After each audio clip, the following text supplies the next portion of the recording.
Greetings.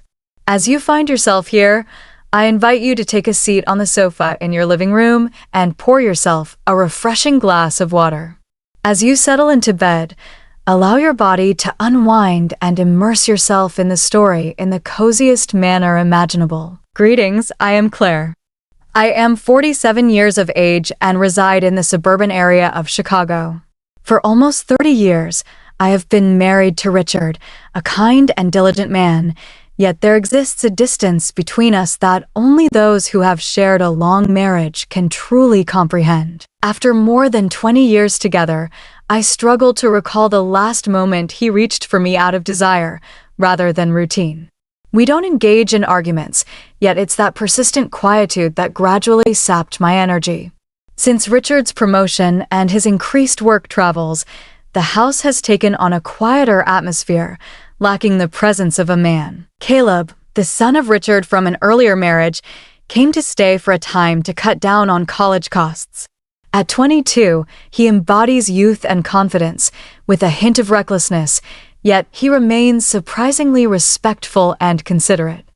I frequently jest that Caleb shares your stubbornness, Richard, but at least he pays attention with his eyes. Initially, I believed Caleb's presence was merely fleeting, a short-lived phase, yet as time passed, the familiar sound of him brewing coffee in the kitchen each afternoon started to evoke a sense of warmth and reassurance.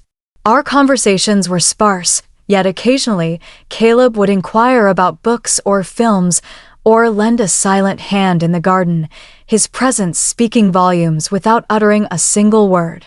There were ephemeral instances, a look exchanged, a nonchalant inquiry that caused my heart to pause ever so slightly. I refrained from allowing my thoughts to wander too far ahead, though Richard seldom reached out these days, and I often felt like just another piece of furniture in our home. I remained his wife, Caleb's stepmother. Yet, I was also a woman alive, feeling and yearning to hold significance for someone. Then, out of the blue, something unexpected occurred. I had to rush back to my hometown because my father had an accident. Richard found himself in Seattle. Caleb was the only one available to drive me. I believed it would be merely a few hours on the road, secure and straightforward, much like all the other experiences in my life had consistently been.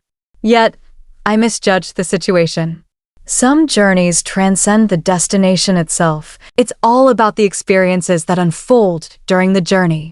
Never did I foresee that drive would Richard the start of all that I had concealed so profoundly within, a truth I could no longer overlook.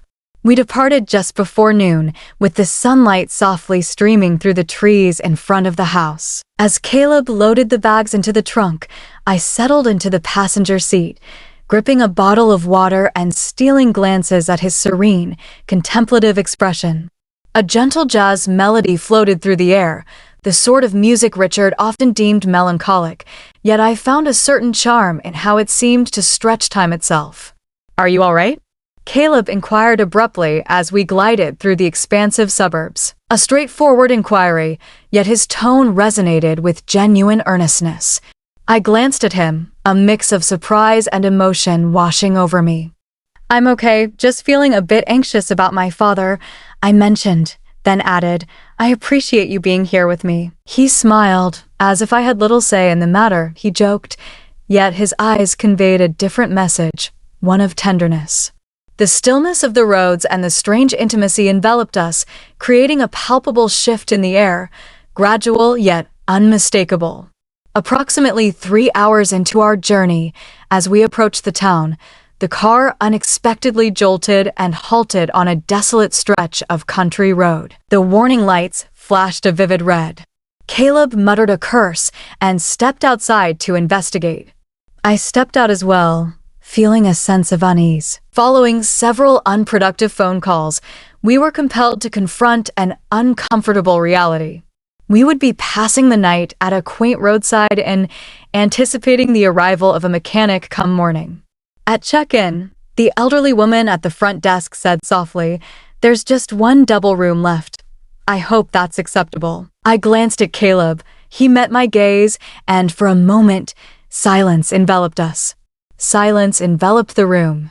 I nodded, It's all right, just one night. The room was modest, unadorned, and aged. A cozy double bed rests against pale yellow walls, while warm light spills in, creating a soft golden ambience. I placed my bag on the floor and positioned myself by the window, feigning an appreciation for the sunset's beauty. Caleb perched on the bed's edge, silently taking off his watch. My heart thudded with a deliberate weight, not from trepidation, but because the sensation had become impossible to overlook. I found myself at the precipice of an event that defied reason, yet it was a reality I couldn't fully dismiss. In the stillness of a single night, within the confines of four walls, I came to a profound understanding. I, too, yearned for the warmth of being seen, the clarity of being heard, and the essence of being truly human. And, from that moment forward, I realized this journey had transformed into something far beyond a mere trip. Perhaps this reaches you during a serene night, or amidst the whirlwind of daily existence. Thank you for your time, no matter where you are. Your serene presence lends significance to these words.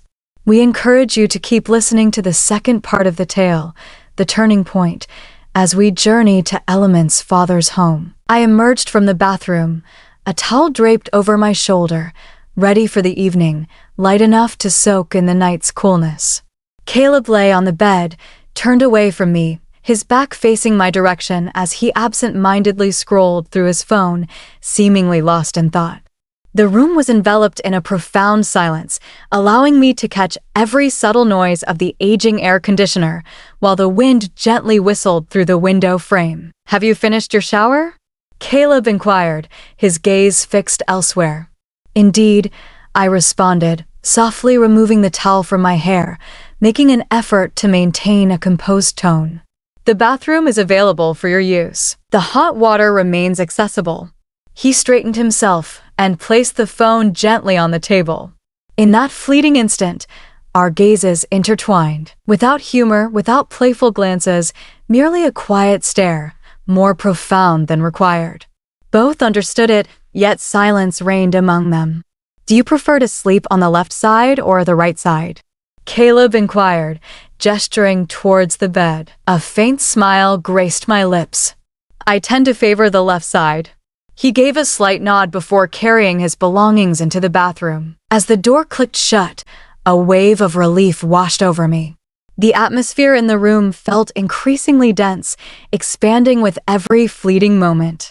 I'm uncertain whether it's the gentle sound of water trickling from the bathroom or the vivid image of Caleb that lingers in my mind. With broad shoulders and calm eyes, he gazed at me in the flower shop during our last encounter. "Your presence evokes a sense of vulnerability in me, awakening a deeper femininity within." I nestled into bed, drawing the blanket snugly over my stomach, and turned away, feigning the act of closing my eyes. Yet the sound of water continued to resonate in my ears, and the vision of Caleb, caught between wakefulness and slumber, remained vivid. He came back soon after. The stillness of the room highlighted the bond we shared. The warmth envelopes me slowly, as the space between us diminishes quietly. A soft twist, followed by another, and then his hand lightly grazes mine, hesitant and fleeting. I stood still, not out of fear, but from sheer bewilderment. I remained still, uncertain of its significance or the next steps to take. Only one night, I reassured myself, it's merely a minor obstacle. Yet the feelings I had long suppressed began to surface gently, tangled and unyielding. In that instant, I realized this was no mere coincidence. This Richard's the limit, and in some way, I find myself drawing nearer. In the stillness of the night, I found myself awake, not stirred by sound or light, but by the unsettling rhythm of my own heartbeat, as if a fleeting dream had brushed against my consciousness, too timid to remain. Caleb lay beside me, his breath steady and calm. I felt an overwhelming urge to remain motionless, my eyes wide open in the enveloping darkness, acutely aware of the warmth emanating from the small space that separated us. A tempest of feelings surrounded me. A fragment of my being is echoing a caution. This is incorrect. This is the son of Richard. It's Caleb, the boy I always viewed as the comedian at the dining table during every holiday gathering. Yet, the other part, which had lain dormant for countless years, is awakening with fervor.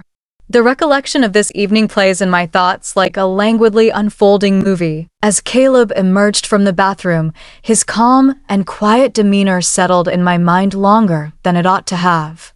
He glanced at me, sprawled by the bed, his eyes conveying unspoken words, a silent yearning to express what lay beneath the surface.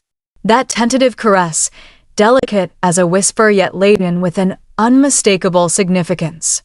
I find myself pondering, if Richard were present, would I experience these feelings? If Ethan, the man I once adored, the one to whom I devoted my youth, had offered me even a sliver of the attention that Caleb unintentionally displayed, would I still find myself stirred by a mere glance? A gentle brush of fingers? Are you having trouble sleeping? Caleb's voice murmured, cutting through the intricate web of contemplation. I glanced over my shoulder and met his eyes. Caleb's eyes remained wide, glimmering softly in the gentle glow of the bedside lamp. No, not really, I replied in a gentle tone. What about you? He gave a slight shake of his head. I share that sentiment. It simply feels odd. I pressed my lips together. Strange is essential. Is it due to you, or is it a result of the dynamics unfolding between us? I didn't respond immediately, as I'm unsure how to label it. What is going on? We have not committed any wrongdoing, yet it no longer feels correct, either. Gone are the days of carefree moments. Distance is a thing of the past. Caleb. I gently uttered his name, a tender whisper to anchor my fading memory of him. He leaned in closer, locking his gaze with mine, unwavering and intense. I understand your thoughts. I share that sentiment as well. He took a brief pause. I have no intention of causing any damage. I hope to avoid making this a negative experience. Yet, I cannot feign indifference to my emotions. The ambience when you're in such proximity? Those words felt like a tiny ember glowing softly within my chest. Perilous, yet oddly comforting. I propped myself up, pulling the nightgown tightly around me, craving a bit of space. You are the son of Richard, I uttered, my breath quivering. Are you aware of what that signifies? Indeed, Caleb responded promptly. If given the chance to choose once more, I would still find myself unable to escape these feelings for you. I averted my gaze. My heart is caught in a tug-of-war, stretched between two opposing forces. On one side lies reason, the institution of marriage and the morals I once held dear. On the other side, there exists emotion, the earnest look of a young man, filled with longing yet free from ownership. It's an emotion I haven't experienced in more than a decade. After a brief moment, Caleb carefully rose and stepped off the bed. I'll take the floor, just so you can be more at ease, he murmured gently. Your silhouette captivated me, leaving me utterly speechless. I let it continue, yet I felt no sense of relief, for I understood that tonight has altered everything, and tomorrow I shall shed the identity of the old woman. The following morning, I stirred awake to the gentle sunlight seeping through the curtains. The atmosphere in the room retained an air of peculiarity. I glanced over to the opposite side of the bed, the warmth lingering in the air. Yet Caleb was no longer sprawled in that spot. My eyes roamed the confines of the small room before settling on the corner of the floor, where he had chosen to lie down last night, deliberately maintaining his distance. The pillow lies in a tidy fold. The blanket is perfectly arranged. Caleb rose before I did. Conflicting feelings washed over me. I felt a sense of relief that boundaries had been respected, but also a twinge of disappointment. It was as if, while I wrestled with my own turmoil, Caleb had already taken a step back, leaving me behind. I spotted him outside the quaint motel lobby, beside the car that was being towed back after its repairs were completed. In the soft glow of the morning light, Caleb appeared more grown up, more composed, as though the events of the previous night were merely a fleeting figment of my imagination. Text, the car is ready, he re-Richarded upon seeing me. His voice flowed gently, a soothing cadence, Yet his eyes, those unmistakable eyes, held an enigmatic depth that defied description. I nodded, a lump forming in my throat, not from sadness, but from a deep sense of regret. A sense of sorrow for a budding possibility that must be stifled before it can fully flourish. During our return to the city, conversation was sparse. From time to time, Caleb would delve into a selection of vintage tunes, instrumental melodies brimming with deep emotion. I can sense your thoughts without needing to ask. They mirror my own. As I neared the neighborhood, my heart began to race with an unexpected intensity. Richard is going to be present. All will return to its usual state. While the exterior may exude tranquility, within me, a storm brews. Just as the car was about to come to a full stop, Caleb glanced over at me. He remained quiet for a considerable time before gently stating, on Elaine, I recognize that our bond has deepened in ways I hadn't anticipated. I hold no expectations of you, yet if there existed a reality where I wasn't Richard's son, I might not think twice about embracing that existence for the sake of that feeling. I'm unable to provide a response. That Richard was akin to a delicate needle caressing the most profound depths of my heart, a realms that remains vibrant, still able to feel. With a final glance in your direction, I opened the door and descended into the unknown. The dawn's light caressed my cheek, yet it failed to fill the void within my heart. I understand that we haven't yet crossed a line, but with just one more tender gesture, I might find myself with no reason to retreat. And that terrifies me more than anything else. That afternoon, as Richard entered the house, his familiar weary expression evident after a lengthy business trip, I remained in the kitchen, softly stirring a cup of tea that had long since lost its warmth. He set the suitcase aside and turned to me with a soft look in his eyes, yet there lingered a certain distance between us, a familiarity we had both grown, so used to that it no longer raised any questions. Are you all right? Richard inquired, his tone steady, not truly anticipating a response. I gave a subtle nod. Indeed, all remains well.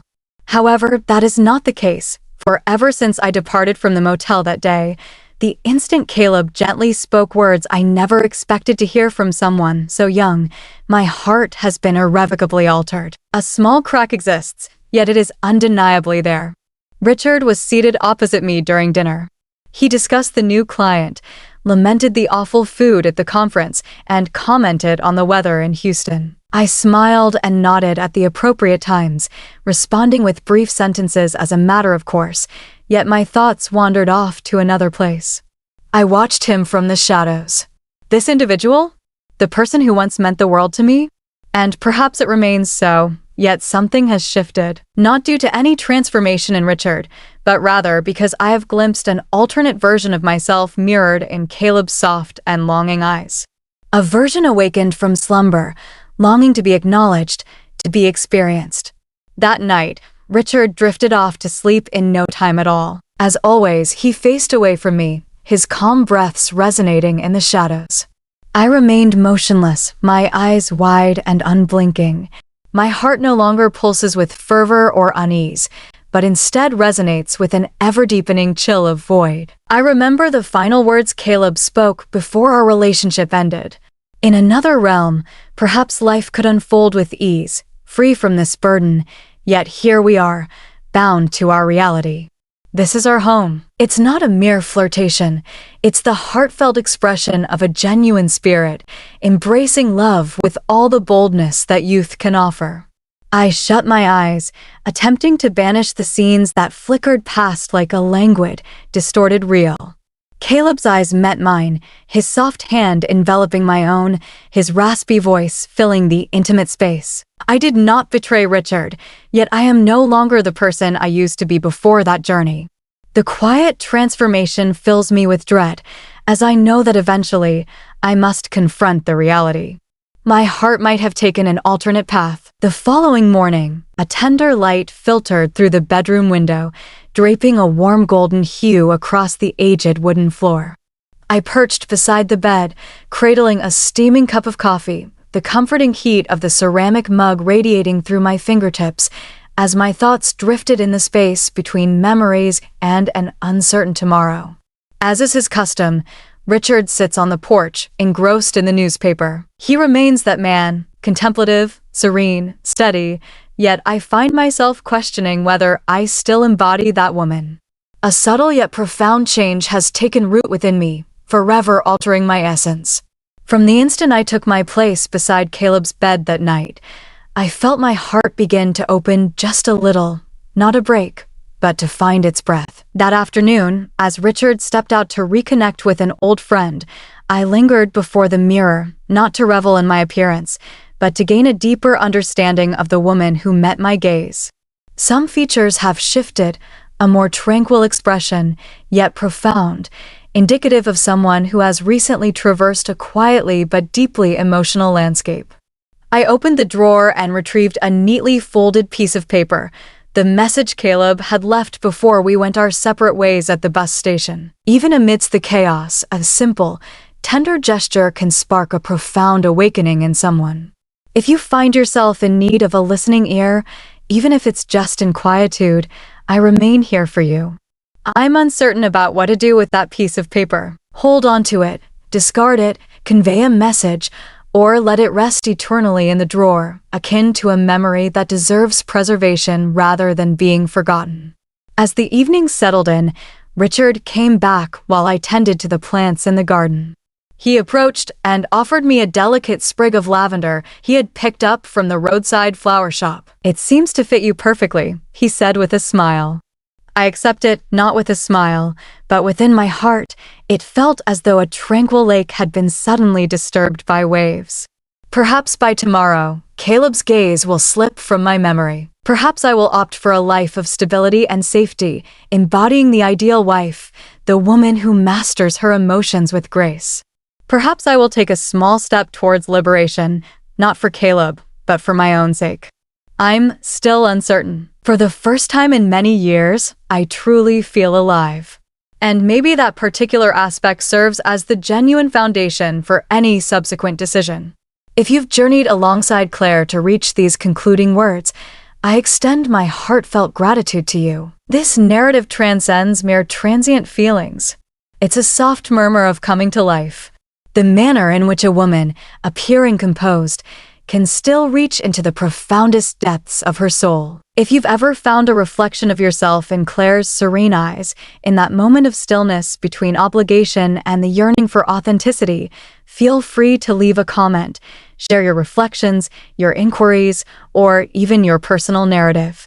Be sure to subscribe and activate the notification bell to stay updated on what's coming your way.